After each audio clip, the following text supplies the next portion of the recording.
America Iran యుద్ధం మధ్యలో Iran ఒక పెద్ద బ్లాస్ట్ చేసింది 2 days బ్యాక్.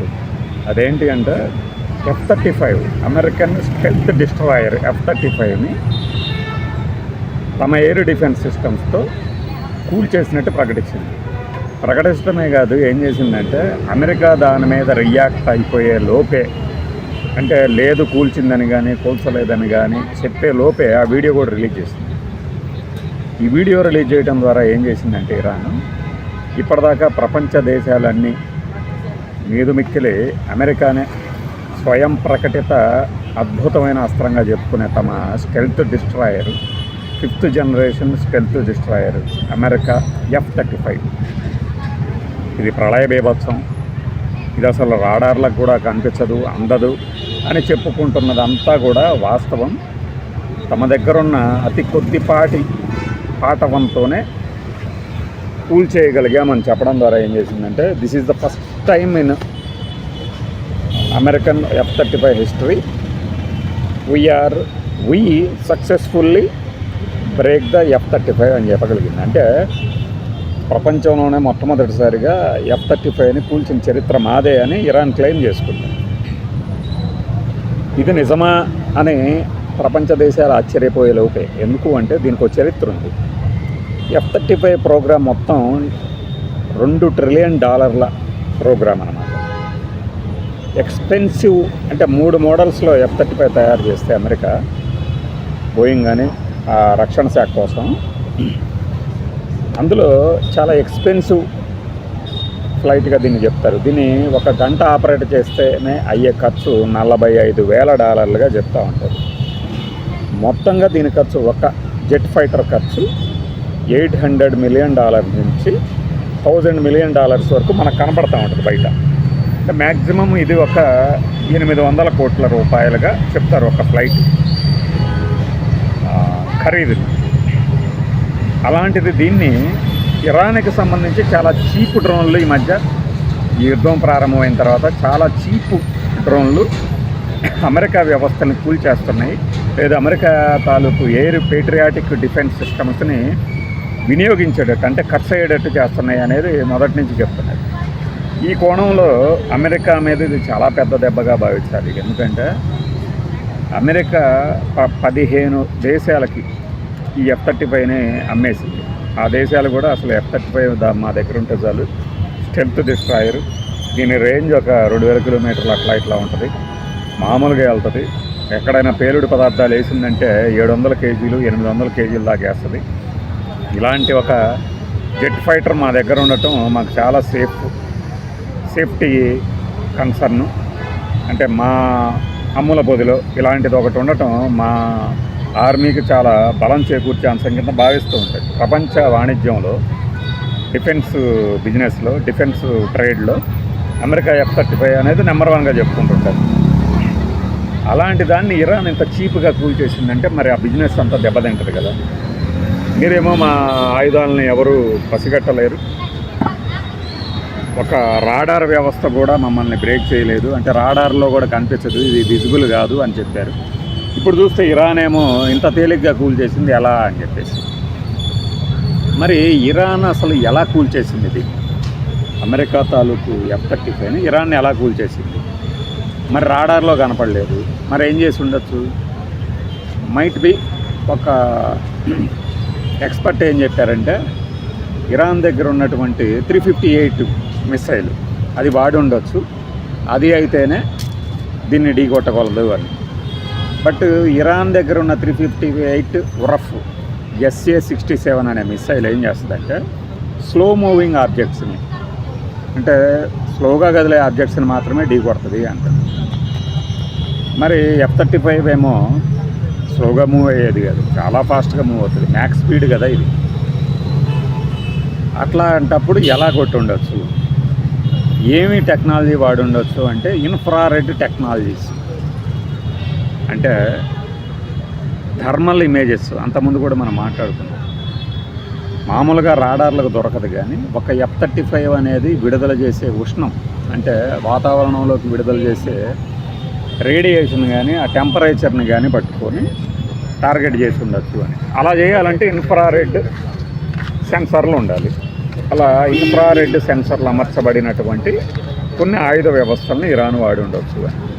అది వాడినప్పుడు మాత్రమే ఈ థర్మల్ ఇమేజెస్ అంటే థర్మల్ ఫోటోలు హీట్ ఒక ఫ్లైట్ ఎగురుతున్నప్పుడు ఎంత ఉష్ణం రిలీజ్ చేస్తుంది, దీన్ని క్యాప్చర్ చేసే సెన్సర్లు ఉన్న ఇన్ఫ్రారెడ్ సెర్చింగ్ టెక్నాలజీని ఇరాన్ వాడి, అంటే ఒక మిసైల్తో కాదు అనేక మిసైల్స్తో దాని మీద దాడి చేసినప్పుడు మాత్రమే ఇది జరిగి ఉండొచ్చు. ఇది ప్రస్తుతానికి ఉన్న అంచనా. అయితే అమెరికా ఏం చేసిందంటే 2 days బ్యాక్ ఇది జరగగానే ఆ ఫ్లైట్ కూలిపోయిందన్నది నిజమే, కానీ ఫ్లైట్ సేఫ్గా ఉంది. అంటే కూల్ చేశారంటే వరుసగా మిసైల్స్ వచ్చి కొడుతుంటే దాన్ని దింపారు, సేఫ్ ల్యాండ్ అయింది. దాంతోపాటు పైలట్ కూడా సేఫ్గా ఉన్నాడు అని చెప్తారు. బండాస్ అబ్బాస్ అనే ఒక ఎయిర్ బేస్ మీదుగా, ఇరాన్కి సంబంధించి ఎయిర్ బేస్ మీదుగా F-35 ఎగురుతున్నప్పుడు ఈ సంఘటన జరిగింది. ఇలా ఎందుకు దీని గురించి మనం అంటే గొప్పగా చెప్పాలి అంటే, F-35 ఈ కూల్ చేయడానికి ముందు America defence secretary Peter Hegseth, America అధ్యక్షుడు ట్రంప్ ఇరాన్ గగనతలాన్ని మేము స్వాధీనం చేసుకున్నట్టే దాదాపుగా మొత్తం ఫ్లాట్ అండ్ చేసేసాం. We made flat and the Iran air defence system. ఇరాన్కి సంబంధించిన గగనతల వ్యవస్థలని, రక్షణ వ్యవస్థలని మేము ఫ్లాట్ చేసేసాము, పడుకోబెట్టేసాము.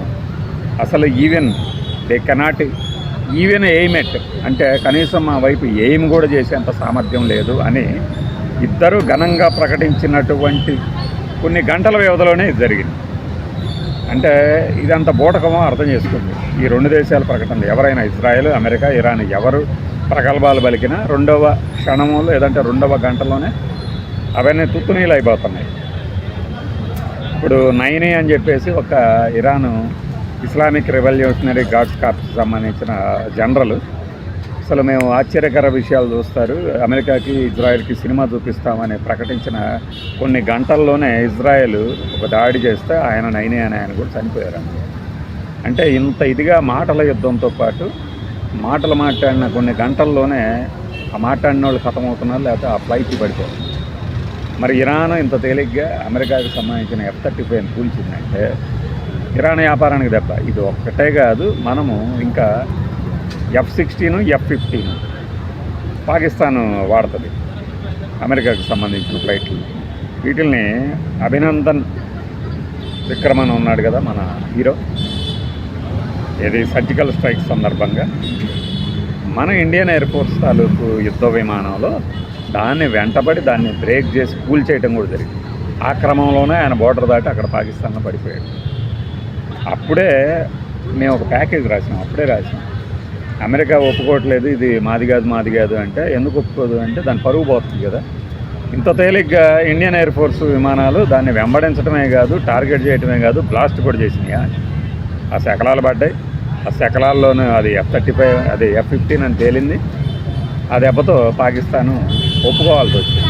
అది ఒప్పుకోకపోయినా దాంట్లో వాడే పరికరాలనే మనం మన ఉదాహరణ నిదర్శనంగా చూపించాం. ఇదిగో ఇదే దొరికింది ఇక్కడ, మేమే కూల్చేసాము.